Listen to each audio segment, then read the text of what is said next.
Gabrielle Broussard. And I'm Pam. Today we're going to present red water disease. So what is red water disease? It is also known as bacillary hemoglobinuria. It is described as an acute hepatic toxicosis with fever, ichorus, and hemoglobinuria. Pathologically, it causes hepatic necrosis. It is most prevalent during the summer and fall seasons for grazing animals, and most commonly in the Gulf Coast states such as Texas, Louisiana, and Florida, and all the western states.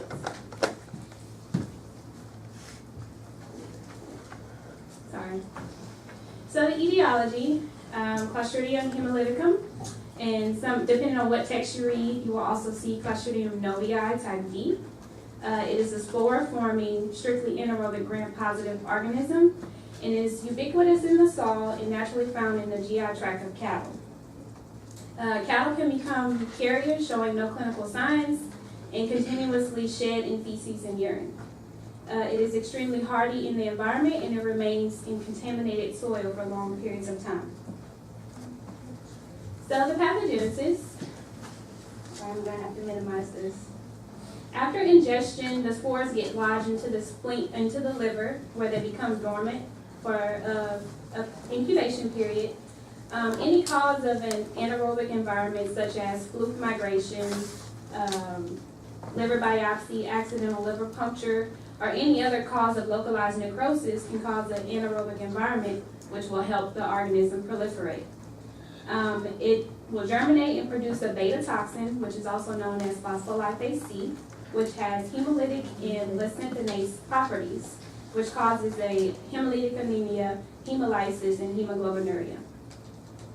And so this picture is just showing the actual flukes, which we're focusing on for this presentation, the liver flukes, and Kim will discuss this species of these flukes.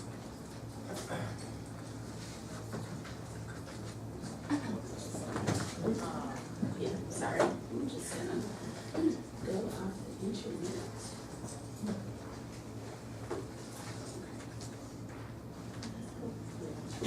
Okay, so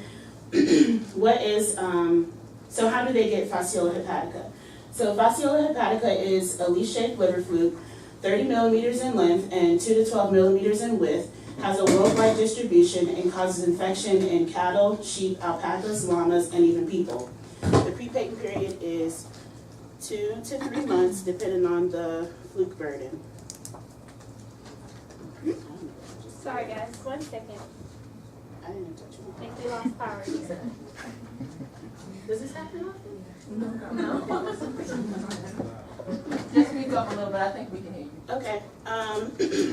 So the single operculated eggs are passed in the feces of infected animals, and from those eggs, 9 to 10 days later, develop into a myrcidia.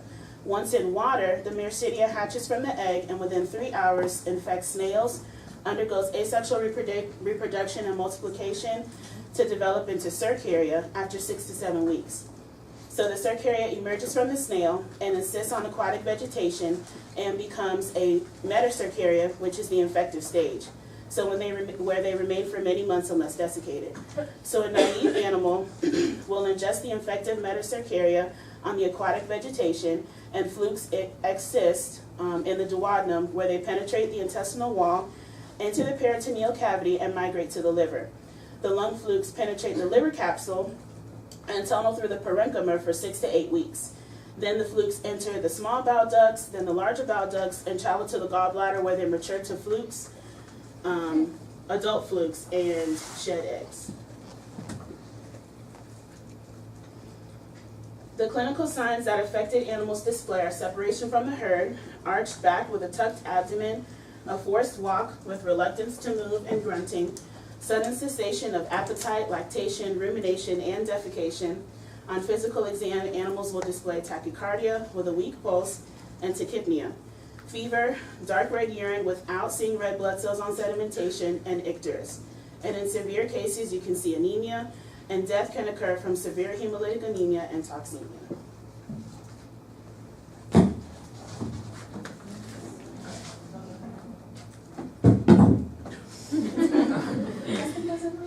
So to describe some of the gross lesions, as we talked about the pathogenesis, The beta toxin, so it's multifactorial. And like I said, in this case, we'll be talking about fluke migration. But the beta toxin, also known as phospholipase C, it itself attacks the hepatocytes in the liver. And it is also attacking the red blood cells, causing hemolysis. So on top of that, with the fluke migration, you're causing the anaerobic environment. And so what you'll see in the liver is areas of necrosis. So these would be these pale areas here in the liver. So this is normal liver, and here's your necrotic liver, these more pale focal areas of necrosis. And it's showing the same thing here in this specimen, which we believe was fixed. But this would be normal liver here, and this would be the necrosis here. And same thing here is just showing the surface of it with some hemorrhage and then these pale areas of necrosis here.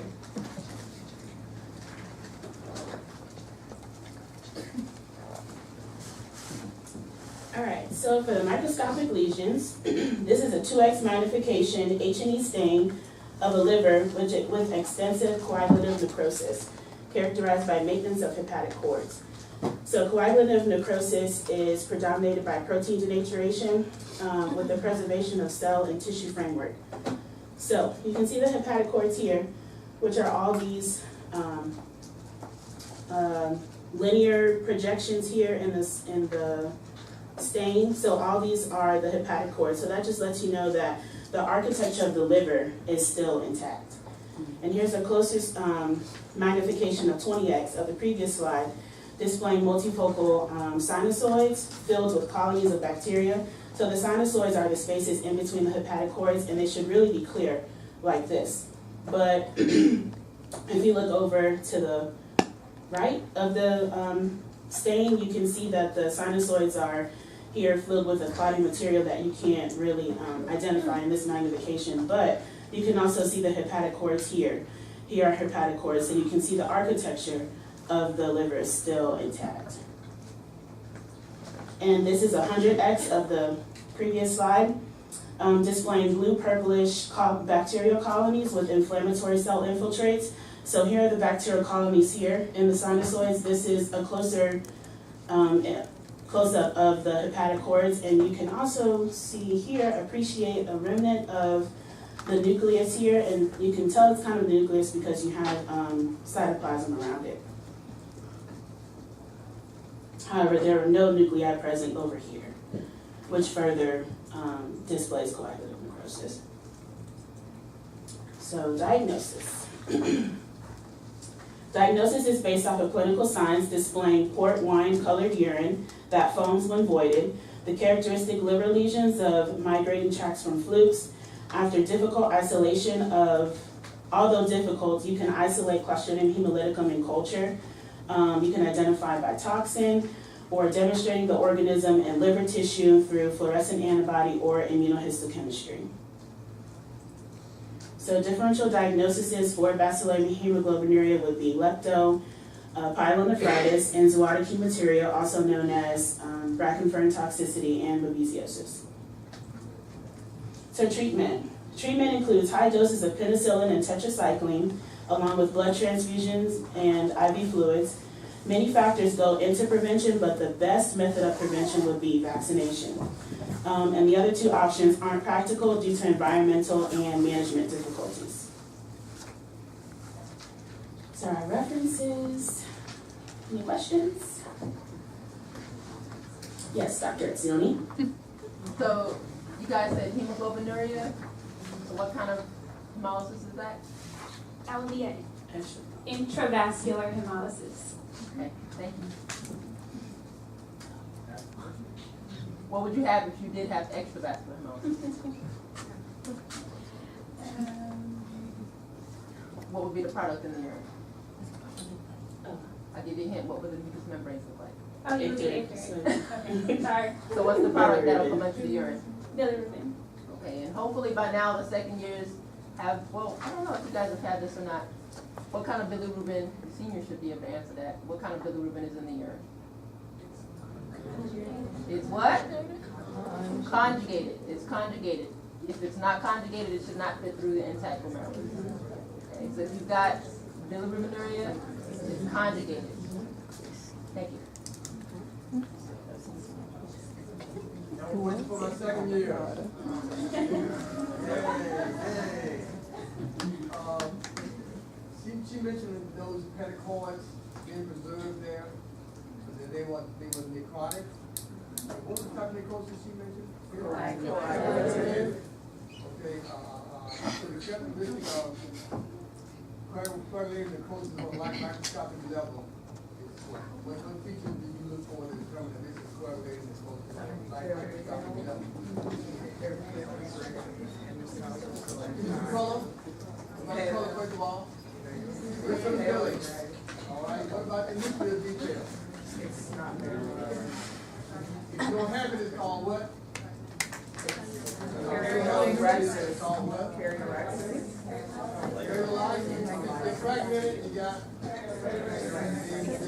dark and shrunken. You got nuclear changes and cytoplasmic changes that characterize the type of necrosis you got. In this case, coagulated necrosis. The outline is still preserved. You don't really see specific cellular detail, but you see the outline of what cells were. That was then given to coagulated. What other types of necrosis you guys talk about?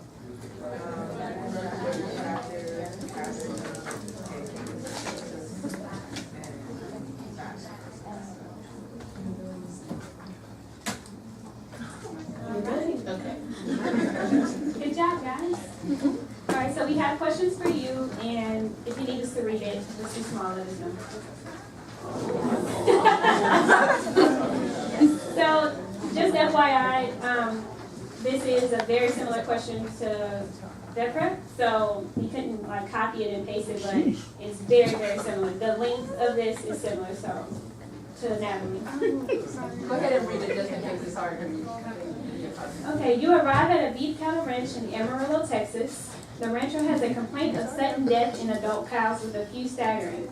You perform a physical exam on one of the sick animals and find the following. The temperature is 105, elevated respiration rate, heart rate is 100 beats per minute, aqueous mucous membranes, and weakness. You collect a urine sample. You also perform a field necropsy on one of the recently deceased animals and find a hepatic infarct, aqueous tissues, and hemoglobinuria. The owner is concerned about the diagnosis, treatment, and prevention for the other sick cattle. Otherwise, this will be a huge economic loss for his ranch. Which of the following would you tell the owner? Can you read the answers? A. Lightning strike provides shelter with lightning rods. B. Acute fasciitis hepatica, penicillin fluke control. C. Blackleg, penicillin vaccination. D. Blue-green algae toxicity, no treatment, prevent via clear water source. Or E. Bacillary hemoglobinuria, penicillin vaccination, and fluke control.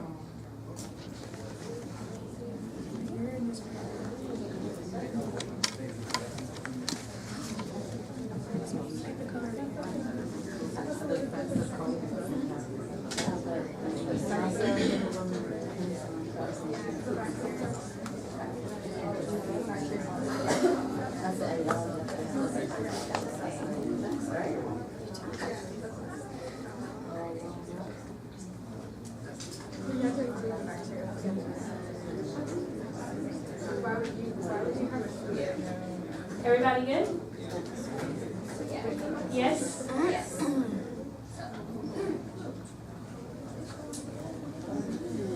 What is the best method for prevention of red water disease caused by Clostridium hemolyticum or Clostridium novyi group D? A. Change pasture. B. Tick control. C. Vaccinate with Bacterin. D. Penicillin prophylactically. Or E. Fluke treatment. What is the best method for prevention?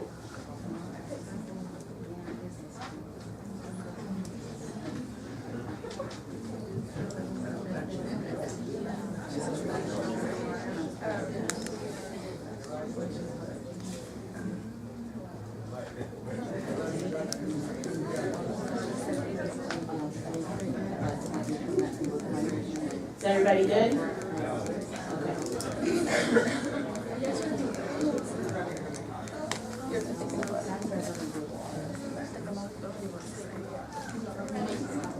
Everybody got an answer? Yes? Yes. Okay. Last question. What is the infective stage of Fasciola hepatica?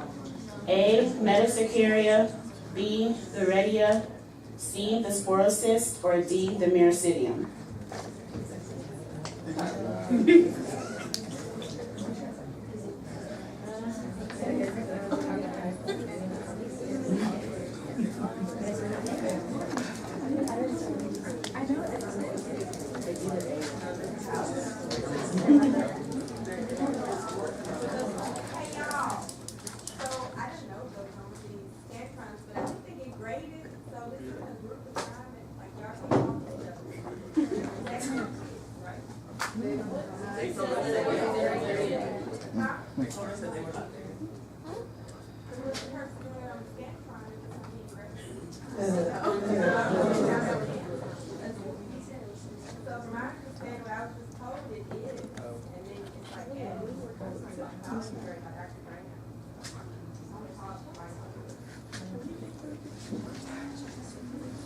Okay, is everybody okay with this one?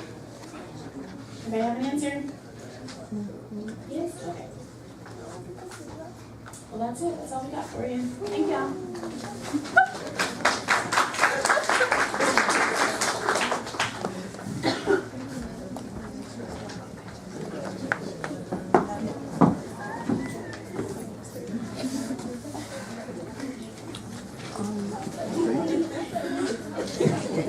So technically they have two infected stages.